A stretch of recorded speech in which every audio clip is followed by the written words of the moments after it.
Hi guys, good morning. Welcome to my channel. Luggage packing వీడియోను, train journey video ఎవరైనా చూడకుంటే చూసేయండి.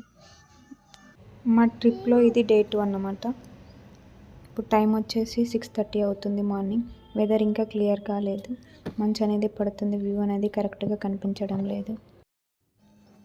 మేము చెన్నై రీచ్ కావడానికి ఇంకో 1 అవర్ పట్టేటట్టుంది. రీచ్ అయ్యే టైం 7 o'clock చూపిస్తుంది. చూడాలి ఎంత టైం పడుతుందో అనేది. ఇప్పుడు పార్క్ టౌన్ అనే స్టేషన్ వచ్చింది. ఇక్కడ ట్రైన్ అయితే ఆపేసారు. ఆపోజిట్గా ఏమైనా ట్రైన్స్ వస్తే ఈ ట్రైన్ మాత్రం ఆపేస్తున్నారు. చూడాలి ఎప్పుడు రీచ్ అవుతాం అనేది. మా బాబు అయితే స్టేషన్ వచ్చిన ప్రతిసారి ఇదేనా మన స్టేషన్, దిగుదామా అనేసి అడుగుతున్నాడు. Okay. We are in Chennai now. Chennai Egmore railway station. Egmore.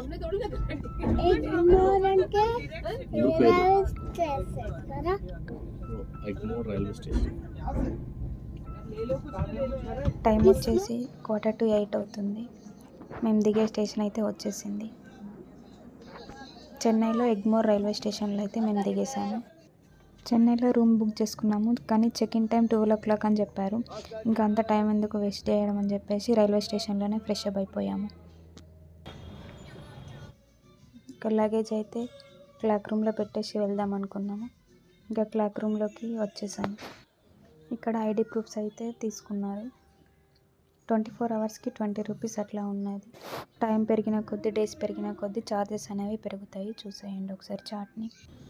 అక్కడ నుంచి అయితే ఇంకా టిఫిన్ చేద్దామనేసి రైల్వే స్టేషన్ నుండి బయటకు అయితే వచ్చేసాం. మేము ట్రైన్ దిగిన దగ్గర నుండి ఇంకా వర్షం పడుతూనే ఉంది సన్నగా. ఇంకా రైల్వే స్టేషన్ ముందర ఉన్న ఒక హోటల్లోకి అయితే వెళ్ళిపోయాము.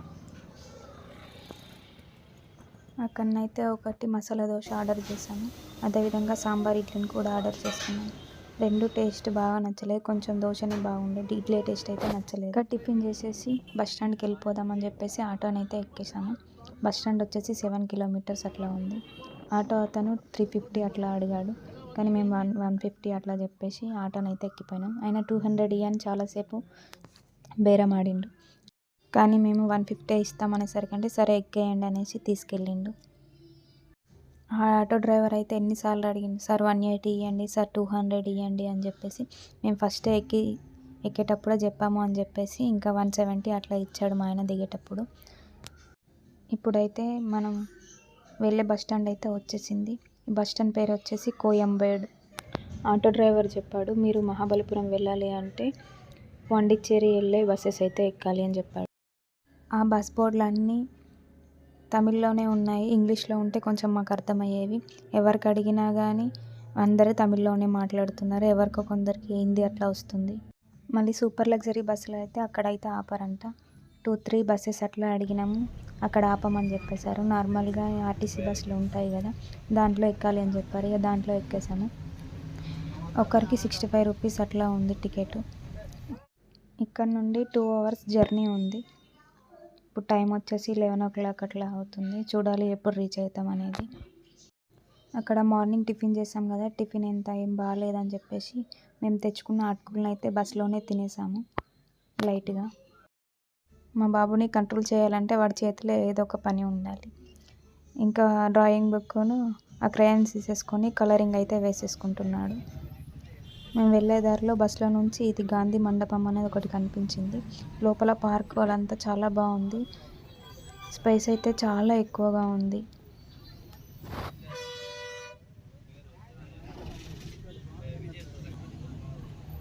ఇప్పుడు టైం వచ్చేసి 1:15 అవుతుంది. మహాబలిపురం అనేది వచ్చేసింది. మేము బస్ అయితే దిగేసాము. మేము దిగిన వెంటనే శిల్పాలకు సంబంధించిన ఒక స్తూపం అయితే కనిపించింది. ఇక్కడ నుండి లోపలికి వెళ్ళడానికి 2 kilometers అట్లా ఉంది. ఆటో అతనికి అడిగితే 650 అట్లా అవుతుంది, అన్ని టెంపుల్స్ తింపుకొస్తాను అని చెప్పాడు. మేము 500కి అట్లా అడిగాము, కుదరదు అని చెప్పాడు. సరే అని చెప్పేసి ఇంకా వేరే ఆటోకి అడిగితే 500కి అట్లా వచ్చేసాడు. ఫస్ట్ అయితే కృష్ణస్ బటర్స్ బాల్ దగ్గరికి అయితే తీసుకెళ్ళాడు. అక్కడ టికెట్ వచ్చేసి 40 రూపీస్ ఉంది. చూడండి, ఇండియన్ సిటిజన్కి వచ్చేసి 40 రూపీస్, అదర్కేమో 600 ఉంది. అంటే ఫారెనర్స్కి అట్లా 600 చార్జ్ చేస్తారు. టికెట్స్ అట్లా తీసుకొని స్టాంప్ వేయించుకొని లోపలికైతే వెళ్ళిపోయాము. ఇప్పుడు మనం కృష్ణస్ బటర్ బాల్ దగ్గరికి అయితే వచ్చాము. దీన్నే కృష్ణుడు వెన్న ముద్ద అని కూడా పిలుస్తారు. ఈ రాయి చూడటానికి పైనుండి కిందికి జారుతున్నట్టు కనిపిస్తుంది. దీనికి 1200 సంవత్సరాల చరిత్ర ఉందంట. దీని బరువు వచ్చేసి దాదాపు 250 టన్నుల వరకు ఉంటుందంట. ఈ రాయిని పురాతన కాలంలో శ్రీకృష్ణుడు ఉపయోగించినట్లు తమిళులు చెప్పుకుంటారంట. తమిళంలో ఈ రాయిని వాన్ ఇరాయికల్ అని పిలుస్తారంట. 1908లో అప్పటి గవర్నర్ 7 ఏనుగులను తీసుకొచ్చి దీన్ని వేరే దగ్గరికి తీసుకెళ్దామని ప్రయత్నించాడంట. ఎందుకంటే ఇది ఇక్కడే ఉంటే చాలా ప్రమాదం అని చెప్పేసి వేరే దగ్గరికి తీసుకెళ్దామని అనుకున్నాడంట. కానీ ప్రయత్నం అనేది విఫలమైపోయిందంట. ఈ రాయి అనేది 1 ఇంచు కూడా కదలలేదంట. అదేవిధంగా పల్లవుల కాలంలో రాజు నరసింహవర్మన్ కూడా ఇదే విధంగా ప్రయత్నించాడంట. కానీ ప్రయత్నం అనేది విఫలమైపోయిందంట. ఈ రాయిని స్టోన్ ఆఫ్ స్కైగాడ్ అని కూడా పిలుస్తారంట. ముఖ్యంగా ఈ రాయిని దూరం నుంచి చూస్తే మనం ముట్టుకుంటే పడిపోతుందేమో అన్నట్టుగా అనిపిస్తుంది. మేము వెళ్ళేసరికి మధ్యాహ్నం అయిపోయింది. మేము వెళ్ళేసరికి చాలామంది వచ్చేసారు. చూడండి క్రౌడ్ ఎలా ఉన్నారో. ఇక్కడ నుండి కొంచెం ముందుకు వెళ్తే గుహలాగా కనిపిస్తుంది కదా, అది కూడా న్యాచురల్గానే ఉందంట. దీని నుండి కొంచెం ముందుకు అట్లా వెళ్తే ఇక్కడ కొందరు కొబ్బరి బొండాలు అట్లా అమ్ముతున్నారు. ఇక్కడ నుండి కొంచెం ముందుకు వెళ్తే 3 టెంపుల్స్ లాగా కనిపిస్తున్నాయి. ఇవి వచ్చేసి బ్రహ్మ విష్ణు మహేశ్వర మందిరాలంట. వీటిలో బ్రహ్మ విష్ణు మందిరాల కన్నా శివుని మందిరం అనేది కొంచెం పెద్దగా ఉంది. ప్రతి మందిరానికి 2 చొప్పున కాపలాగా ద్వారపాలకులు ఉన్నారు. చూడండి ఒకసారి. ఈ టెంపుల్ యొక్క ఇన్ఫర్మేషన్ మొత్తం దీంట్లో ఉంది. ఇది ఎవరెవరికి అంకితం ఇచ్చారు ఏంటి అనేది మొత్తం దీంట్లో రాసి ఉంది. ఈ కృష్ణుడు బట్టర్ బాలు, అదేవిధంగా ఈ 3 మండపాలని చూసుకొని కొంచెం ముందుకు వెళ్ళినట్లయితే గణేశుని రథం అయితే కనిపిస్తుంది. ఈ బోర్డులోనైతే దీనికి సంబంధించిన ఇన్ఫర్మేషన్ మొత్తం ఉంది. ఈ మందిరం అనేది దీర్ఘచతురస్రాకంలో ఉంది. ఇది ఏకశిల ఆలయం అంట. శివునికి అంకితం చేయబడిందంట. దీనికి ముందు చూస్తే 2 సింహస్తంభాలు అయితే కనిపిస్తాయి. మేము వెళ్ళింది మంగళవారము. లోపలనైతే వినాయకుడు ఉన్నాడు. పూజలు అయితే చేసేసారు దీంట్లో. ఈ గణేశ రథ నుంచి కొంచెం ముందుకు వెళ్ళినట్లయితే రాక్ కట్ వరాహ టెంపుల్ అయితే కనిపిస్తుంది. ఈ బోర్డులో వచ్చేసి టెంపుల్కి సంబంధించిన ఇన్ఫర్మేషన్ మొత్తం ఉంది. అప్పటి కాలంలో అంటే పల్లవ రాజు నరసింహవర్మన్ కాలానికి శైలీకృతం మరియు టైపోలాజికల్గా కేటాయించబడిందంట ఈ టెంపుల్. ఈ మందిరంలో కూడా 2 స్తంభాలు అయితే ఉన్నాయి. ఇక్కడ వరాహమూర్తి అయితే శిల్పం అయితే చెక్కింది ఉంది. ఈ టెంపుల్కి కూడా 2 కాపలాగా ద్వారపాలకులు అయితే ఉన్నారు. ఈ టెంపుల్కి మెట్లు అవన్నీ చాలా బాగున్నాయి. ఈ టెంపుల్ నుండి కొంచెం ముందుకు వెళ్ళినట్లయితే ఇలా పెద్దగానైతే ఒకటి కనిపిస్తుంది. ఇది వచ్చేసి రాయగోపురం. దీంట్లో కూడా ఇన్ఫర్మేషన్ మొత్తం ఉంది. ఈ స్మారకం ఒక అసంపూర్తిగా ఉన్న గోపురం అట. ఇది చాలా ఎత్తైన కొండపై నిర్మించారు. చూడండి ప్రతి రాయికి ఏ విధంగా చెక్కారు.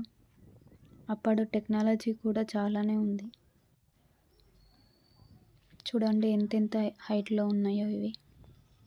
ఇప్పుడు మనకు టెంపుల్స్లలో కనిపిస్తుంది చూడు గడప, ఆ విధంగానైతే కనిపిస్తుంది ఇక్కడ. మేము వెళ్ళిన టైంలో వాళ్ళు కాలేజ్ వాళ్ళ స్కూల్ వాళ్ళ తెలియదు కానీ చాలామంది అయితే వచ్చారు. టైం వచ్చేసి 2 అయితే అయిపోతుంది మధ్యాహ్నం. ఆకలి అయితే అవుతుంది. ఇంకా మా వెంట తెచ్చుకున్న స్నాక్స్ అయితే తిందామనేసి కూర్చున్నాము. ఇక్కడ నుండి లైట్ హౌస్ వ్యూ అయితే చాలా బాగా కనిపిస్తుంది. ఇంకా స్నాక్స్ అయితే తినేసాము. తినేసి ఇంకా బయలుదేరదాము అనేసి మళ్ళీ బయలుదేరాము. మళ్ళీ వెళ్ళే దారిలో ఏదో ఒకటైతే కనిపించింది టెంపుల్. ఇంకా అక్కడికైతే వెళ్ళిపోయాము. ఈ టెంపుల్ పైకి ఆ బండరాయి పైనకి ఎక్కడానికి మెట్లు అయితే ఉన్నాయి. చూడండి ఒకసారి ఈ స్తంభాలని చూస్తే ఎట్లా అనిపిస్తుందో. ఆ కాలంలో ఏదైనా కానీ స్ట్రాంగ్గా ఉండేది. మనం ఈ విధంగా చూస్తే అవి పడిపోతాయేమో అన్నట్టుగా కనిపిస్తున్నాయి. కానీ అప్పటి నుండి అలానే ఉన్నాయి. ఆ కాలం నుండి ఇంతవరకు ఉన్నాయంటే నిజంగా గ్రేట్ అని చెప్పాలి. మేము ఇప్పటివరకు చూసిన టెంపుల్స్ అన్నిట్లలో కూడా ఈ విధంగానే సింహాలతో స్తంభాలను అయితే చెక్కారు. చూడండి ఇక్కడ శంకునైతే రాయిపైన ఏ విధంగా చెక్కారో క్లియర్గా మీకు కనిపిస్తుందో లేదో వీడియోలో కానీ చాలా బాగా ఉంది. ఇది చూసేసుకొని ఇంకా కొంచెం ముందరికైతే వెళ్ళాము. ఇక్కడ వచ్చేసి లైట్ హౌస్కి దారి ఉంది, అదేవిధంగా మ్యూజియం ఉంది. ఇక్కడ మేమైతే మ్యూజియంకి వెళ్దామనేసి అనుకున్నాము. ఇక్కడ టికెట్ వచ్చేసి 10 రూపీస్ అట్లా ఉంది. ఇక టికెట్ తీసుకుని లోపలికైతే వెళ్ళిపోయాము. ఇదేనండి మ్యూజియం. ఇక్కడే చెప్పులు వదిలేసి లోపలికి వెళ్ళాలని చెప్పారు. ఇంకా చెప్పులు వదిలేసి లోపలికైతే వెళ్ళిపోయాము. చూద్దాం లోపల ఏమేమి ఉంటాయి అనేది. వెళ్ళగానే ఇదొకటి షిప్ లాగా కనిపించింది, ఇదేంటో మరి తెలియదు. ఇక్కడ తమిళనాడు స్టేట్కి సంబంధించినది మొత్తం మ్యాప్ అయితే పెట్టేశారు. ఇవేంటో కంటైనర్స్ అంట. మా బాబుని ఎన్నిసార్లు ముట్టొద్దురా అని చెప్పినా కానీ ముడుతూనే ఉన్నాడు, అల్లరి చేస్తూనే ఉన్నాడు. ఇది వచ్చేసి అలారం బెల్, ఇది వచ్చేసి సెక్స్టాన్ కంపాస్. ఇక్కడ చాలా రకాలుగా ఉన్నాయి. అదేవిధంగా ఇది రేడియో ట్రాన్స్మిటర్. ఇక్కడ నుండి కొంచెం లోపలికి అట్లా వెళ్ళినట్లయితే ఇంకా చాలానే ఉన్నాయి, చూద్దాం రండి. ఇది వచ్చేసి 500 వాట్స్ ల్యాంప్ చేంజర్, ఇది 300 వాట్స్ ల్యాంప్ చేంజర్ అంట. పెడెస్టల్ రొటేటింగ్ బేకన్, ఇదేమో రిడక్షన్ గేర్ బాక్స్. ఇది వచ్చేసి వైండింగ్ మోటార్. ఇది వచ్చేసి క్లాక్ వర్క్ మెకానిజం. అదేవిధంగా గ్యాస్ మోటార్, సన్ వాల్వ్, అదేవిధంగా గ్యాస్ బర్నర్స్ కూడా ఉన్నాయి. గ్యాస్ టెస్టింగ్స్, అదేవిధంగా గ్యాస్ బర్నర్స్, గ్యాస్ రెగ్యులేటర్స్ కూడా ఉన్నాయి. వచ్చేసి పీవీ అండ్ ఆయిల్ కంటైనర్స్ అంట, ఇవేంటో మరి తెలీదు. ఇది వచ్చేసి గ్లాస్ ఫ్లషర్ అంట. ఇంకా ఇవేమో రకరకాల వాట్స్కి సంబంధించిన పీవీ బర్నర్స్.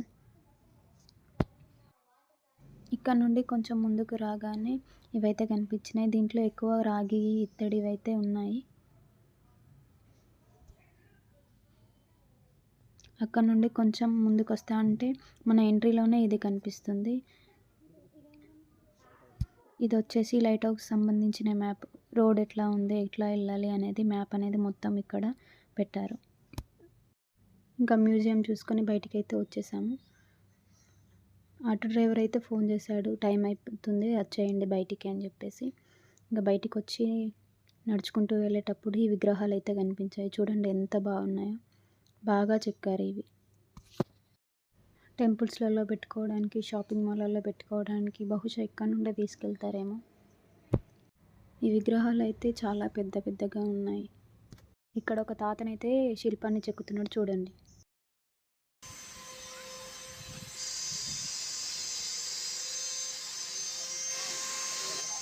ఇంకా అక్కడ నుండి కొంచెం ముందుకు వచ్చిన కొద్దీ అన్ని షాప్స్ అన్నీ అవే ఉన్నాయి. చిన్న విగ్రహాల నుంచి పెద్ద విగ్రహాల వరకు చాలానే ఉన్నాయి. ఇక్కడ నుండి కొంచెం ముందుకు వచ్చేస్తే ఇంకొక టెంపుల్ లాగా కనిపిస్తుంది, చూద్దాం అదేంటో. ఇది ఉత్తరాన అసంపూర్తిగా ఉన్న రాక్ కట్ గుహనంట. దీన్ని కృష్ణ మండపం అని కూడా అంటారంట. ఈ గుహ దేవాలయం పల్లవుల గుహాలయాలన్నిటిలోనూ అతి పెద్దదంట. ఈ గుహ ఆలయాన్ని పంచపాండవ మండపంగా పిలుస్తారట. ఇక్కడున్న రాయికి అన్ని రకాల శిల్పాలు చెక్కబడి ఉన్నాయి చూడండి. ఇక్కడ చూడండి ఆవు పాలు పితుకుతున్నట్టుగా కనిపిస్తున్నాయి. కొంచెం ముందుకెళ్ళినట్లయితే నందిని అయితే చెక్కబడి ఉంది. చూడండి ఒకసారి ఎంత క్లియర్గా కనిపిస్తుందో. మండపం యొక్క వ్యూ అయితే దూరం నుండి ఈ విధంగా ఉంది. దీనికి సంబంధించిన ఇన్ఫర్మేషన్ మొత్తం ఇక్కడ ఉంది. మండపానికి ఉన్న రాయిని అతుక్కొని ఈ శిల్పాలు అయితే చెక్కారు. చూడండి దానికి ఎంత బాగా చెక్కారో. ఈ రాయి పైన రకరకాల జంతువులు, అదేవిధంగా ఋషులు, సర్పాలు, రకరకాలుగా శిల్పాలు అయితే చెక్కారు. చూడండి ఏనుగులు అయితే పెద్దగా చెక్కారు కాబట్టి క్లియర్గా కనిపిస్తున్నాయి. మీకు వీడియోలో క్లియర్గా కనిపిస్తుందో లేదో కానీ దగ్గర నుండి చూస్తే మాత్రం చాలా బాగుంది. వీడియో లెంత్ అవుతుందని చెప్పేసి ఇంతటితో దీన్ని ఆపేస్తున్నాను. నెక్స్ట్ వీడియోలో మహాబలిపురం యొక్క పార్ట్ 2 అనేది పెడతాను, చూసేయండి. Thanks for watching this video. Please do like, share, subscribe my channel.